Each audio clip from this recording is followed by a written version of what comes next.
ఇలా ఓపెన్ మంచిగా ఏంటిది అది? ఇది బ్రాస్లెట్ అన్నట్టు. మాట్లాడు. ఇది మనం ఇప్పుడు ఓపెన్ చేస్తున్నాము.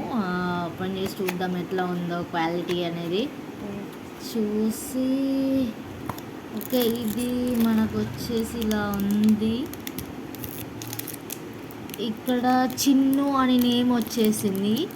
అంటే మీకు కూడా కావాలనుకుంటే ఇలాంటి నేమ్స్ తోటి చాలా వస్తాయి, తీసుకోవచ్చు మీరు. చెప్పిద్దాం. అవును, ఇది చిన్ను అని మా ఫ్రెండ్ కోసం అని ఆర్డర్ చేశాను. ఇక్కడ మనకు ఈవెల్ ఐ కూడా వచ్చింది. ఇది ఏంటంటే మనకు దిష్టి తాకకుండా అన్నట్టు. ఇది కొంచెం లైక్ మన ఫ్రెండ్స్కి కానీ అలా బెస్ట్ ఫ్రెండ్స్కి అలా గిఫ్ట్స్ ఇవ్వచ్చు. ఇది పేరు చిన్ను అని కాకుండా చాలా నేమ్స్ వస్తాయి.